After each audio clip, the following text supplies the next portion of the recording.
Do you see the bean ketchup? It is so good.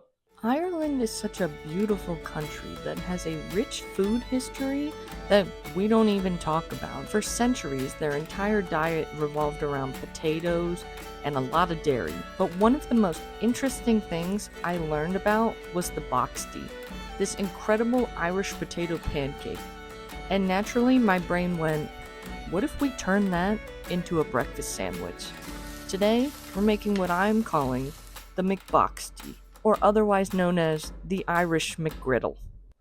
Ka-cha! Look, I got new bowls. Oh, I'm so excited. A full Irish breakfast is already one of the most legendary breakfasts out there, but today we're going to turn it into something a little different. This is what I'm calling the McBoxty, or if you would like to call it the Irish McGriddle. If you don't know what Boxty is, it is like an Irish potato pancake, and we're taking that, sausage, egg, cheese, and then we're making sauce from roasted tomatoes, mushrooms, and baked beans.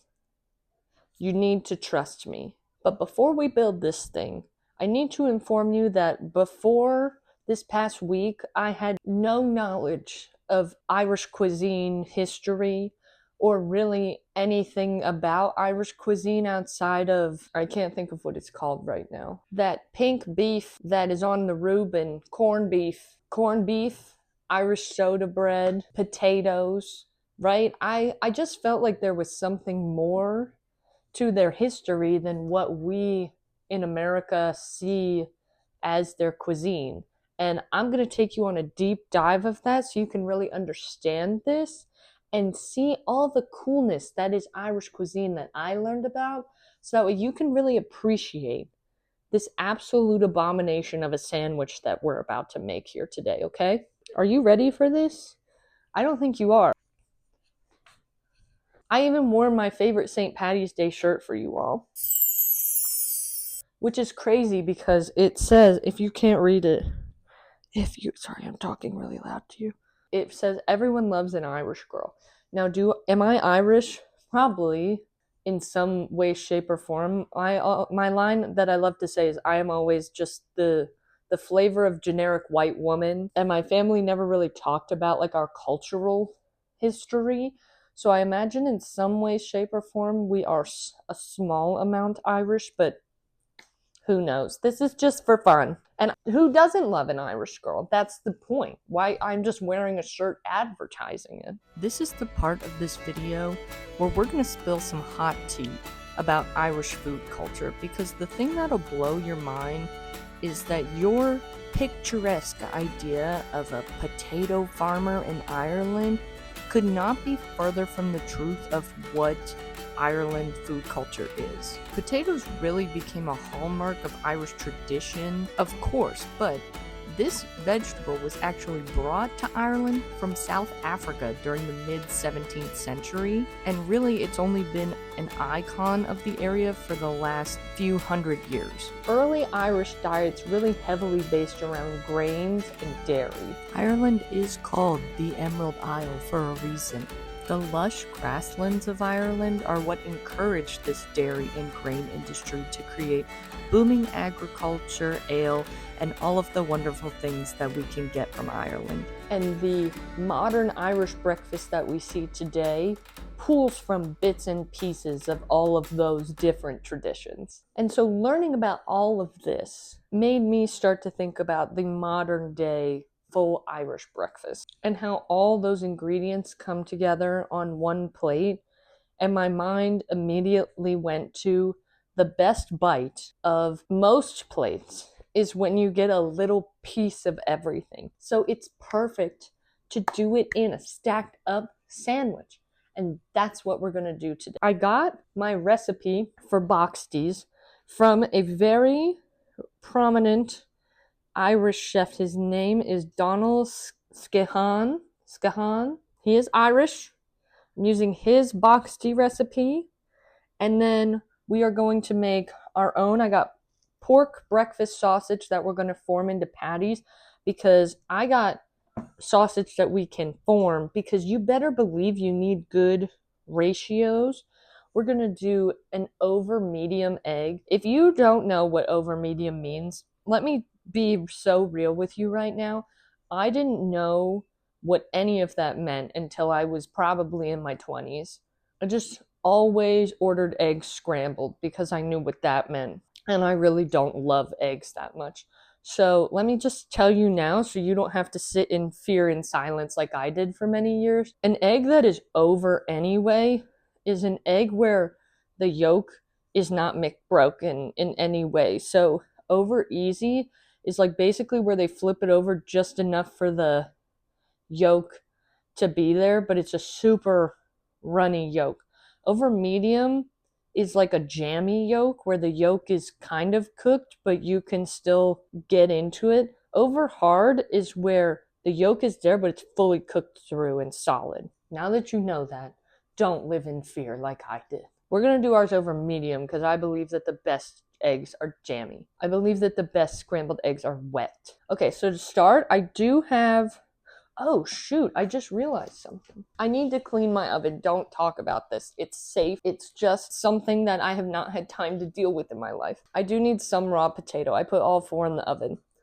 So we'll see how that science experiment affects that. We need mashed potato and raw potato. So I always do my mashed potatoes in the oven because when you bake them, you are so much more likely to not get gummy mashed potatoes from over boiling the starch inside of them. I think it's the best way to do it. It's your most foolproof method. We're sticking to it. Let's form up our sausage patties. We can grate the other potato and we can work on the sauce. So excited for this. Oh my God.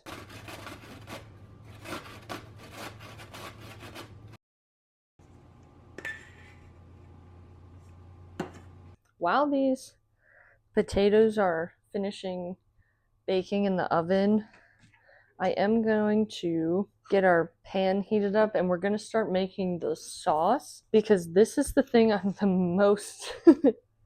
most confused how it's going to go. But we're going to work together, everyone. I'm going to keep Donald's recipe right there so we can see it. If you're not using an iPad for your recipes, you are missing out, I'm telling you. You can't see it, but we have the spread. The premise of this sauce is basically to be like an Irish breakfast, sort of, and give the essence of like all the little bits and pieces without having them all like be separate on the plate. So I'm thinking of it sort of like a ketchup in a sense. You're just gonna have to stay with me. And I promise all the butter I'm using is Irish butter. This is what stays in our house. So I was gonna get cheese from them, but I didn't. Sue me. So we got our pan heating up. Basically what I'm going to do, I'm gonna put a little bit of butter in this pan just to get it a little bit more on the non-sticky side. I have some baby Bella mushrooms. I didn't look up what kind of mushrooms they tend to use in this. This is just what I so happen to have in my home. I'm gonna kind of do like the tomatoes and the mushrooms at the same time because when I was looking this up, it said that they do the tomatoes like on the flat sides and you get them nice and crispy. So I'm gonna do that with this whole tomato, and then on this side I'm gonna put down some mushrooms and we're gonna cook out some of the water in these so that way when we put them in they're not so liquidy because the tomatoes are liquidy, the mushrooms are liquidy, and then there's beans. This is kind of going to be like our thickening agent. We don't need it to be too thick because one of the ways that you like thicken something similar to a ketchup is just by heating it up and cooking it down. So at this point we're just kind of getting things going, getting a little heat on things, adding a little bit of that like seared caramelized flavor, and then we'll go from there. I think it's going to be brilliant. If I'm wrong, we're going to find out together.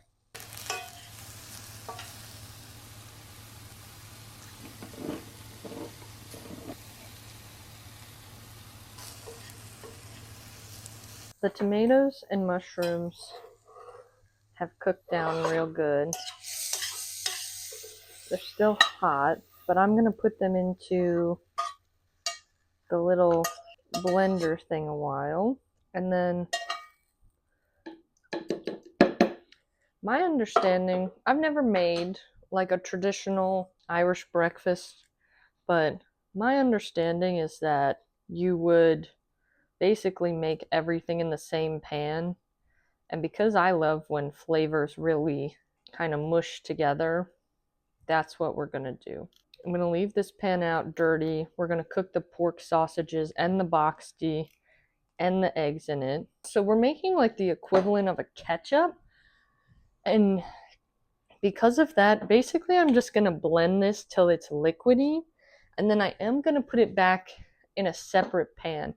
And ketchup has like vinegar and sugar in it and salt and pepper to just balance it out.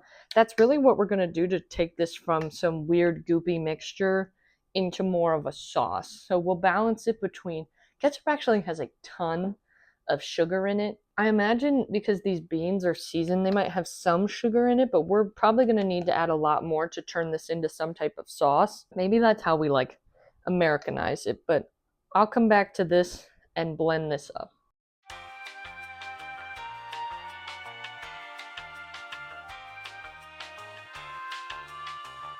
You might be really mad at me for a hot second, but this, not even like done anything to yet. It's a weird color, but what sauce isn't a weird color? So far, it's already great consistency, and it's like really not bad flavor-wise. Honestly, I think it's pretty awesome already flavor-wise. I've got stuff on my shirt. I am definitely going to add in like a good tablespoon, maybe even 2 of sugar, because I'm also going to add some vinegar into this. And I'm just going to do like classic distilled white vinegar. Not too much though right off the bat, just a little bit. We're going to get this up. It's not very thin, but I do still feel like we need to reduce it down. I'm going to add a good pinch of salt because nothing in this has much salt in it yet. Some pepper. Okay. Oh, girl. I really think I'm doing something in this kitchen, you know? I really think I'm doing something. Okay, I'm gonna check on my potatoes again. Do not call the fire department. Everything is fine here. Just watch your eyeballs. You're coming with me.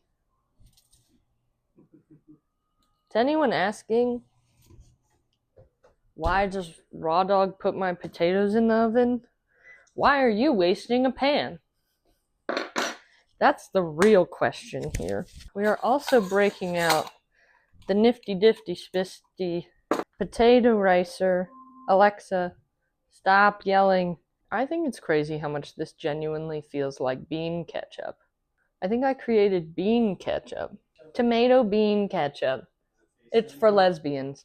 I think it tastes delicious. I'm gonna put it in a container and I'm gonna label it bean ketchup. I'm really thrilled about that. Okay, I'm gonna peel these potatoes just like how I do when I make gnocchi. What happened to my kitchen scale? Did you take it? No, it was right next to me the entire time. Back on. We need equal parts of the mashed potato now. Let's put this in a separate bowl first, because I don't want to mash it in there and it get weird. You see that bubbling? Wow, that looks great. It's reducing. I literally just got these bowls today. Everyone, do you see how much care and love I put into this kitchen? I got you new bowls. Yeah, that's... No, it's fine. It didn't spill. It's close. This is how... Calm down. This is how I peeled potatoes for gnocchi, because when they're hot, the skin it literally, it just comes off. But you do have to have strong willpower. It's training you for Guantanamo Bay. Only in your fingertips, though. Calm down, please. You're doing great. I'm so excited for this sauce. It came out exactly how I wanted it to. But basically, you just need to get the skin off. And then once the skin is completely off, like this hunk, this is what I like to do. I open up the ricer that is so stable. Look. And I just kind of get that half in there so that way I can do the other half. You see the vision? Does it work great? Or should I say, does it work efficiently? Sort of. You gotta do this while it's hot. You kind of gotta manage as you go. You know what I mean? This dish towel is gonna be your best friend here. Yeah. Okay, so once the potato in the thing, it's in the thing, don't worry. I'm just gonna get it all in the ricer and just press her through. Any little bits that come out, they are also still mashed up, so that's fine too. This is actually basically off heat now. This is reduced pretty well. I think I'm going to set this aside to let it cool. We have good sauce. It's like a brown ketchup. It looks really appetizing, actually. For once, the thing looks good and smells good and tastes good. Right off the jump. First try. So we need, how much is that? Oh, that's like just not enough. Okay, we need like a little nubbin of a potato. Give me some. Is that enough? I don't know. I just work here. That's perfect. Hold on, it's actually too much. Yeah, don't even hate on this. I'm being precise. Okay, let's make some Boxty. Here's what the recipe says. It says equal parts potatoes, same equal amount of plain flour. I keep getting rid of the scale and then I keep kneading it. That's perfect. And then I have some chopped up green onions. We're adding those in. And this is basically our little batter here. There might be some stray potatoes. Okay, we're going to salt and pep. Soda.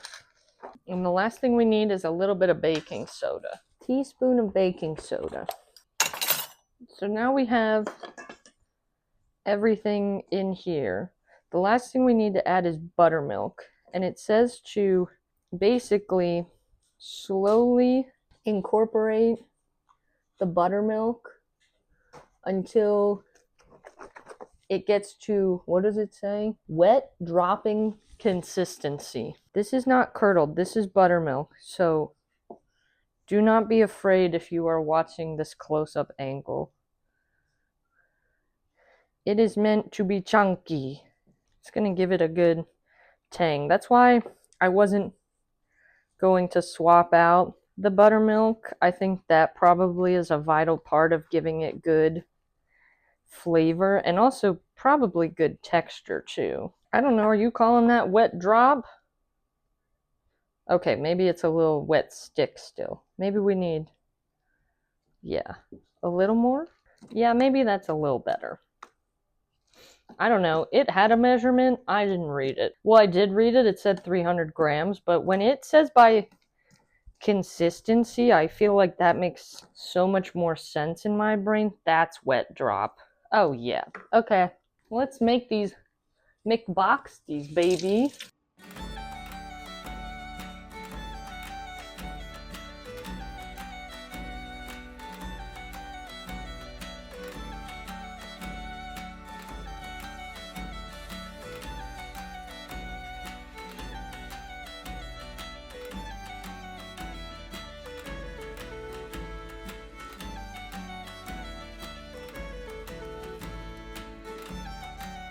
Now my original plan was to just take some of the grease out of this pan and put the Boxty mixture in and try to cook them here in this pan.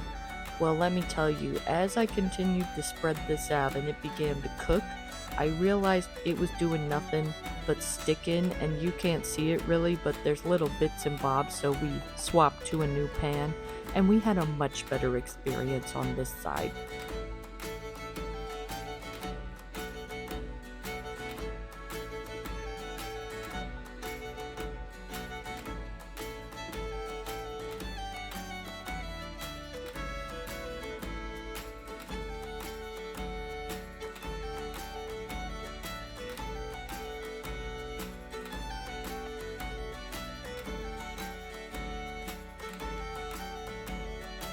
We have egg. We have everything. We now must assemble. I feel like this is giving deli. Is it? This is what I'm going for.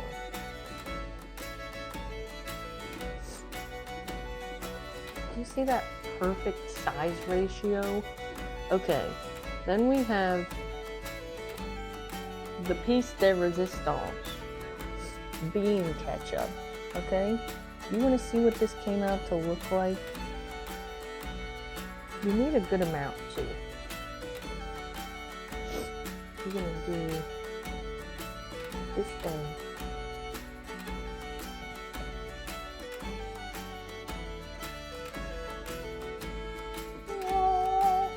Okay, ready? Here's your side view. The McBoxty in all its glory. It smells amazing. You ready to try this?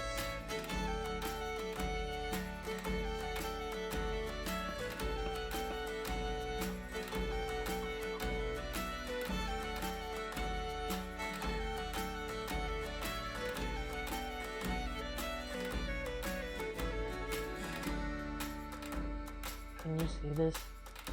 That's amazing. Do you see that runny egg? That's amazing. Wow, it smells so good. Okay, do you want to try bean ketchup on its own first, or do you want to try it in this first? There is bean. Stick your finger out.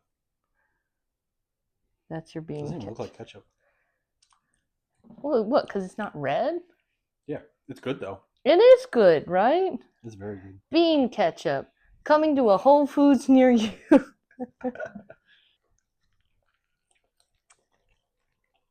That's very good. I want more bean ketchup. Problem is I did not make the bean ketchup thin enough.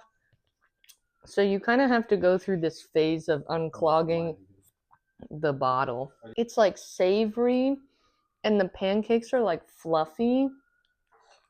Well, I think the bean ketchup is really good. It adds this nice like acidity. They're so delicious. Pancakes are awesome.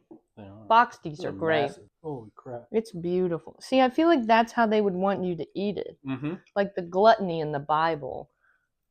We learned a lot. We remade the Irish cuisine. And you know what this really needs? This is the perfect post-St. Patty's Day drunken shenanigan snack. I don't think you will be in the headspace to make bean ketchup at that time, but I really hope that you get to enjoy this someday, because it is my little homage to Irish culture, cuisine, and whatever the heck this is. So if you like this, make sure to like this video and subscribe, because there's always something new cooking up in this kitchen, and you are always welcome here at this table. And we will see you here at this table again soon. Bye!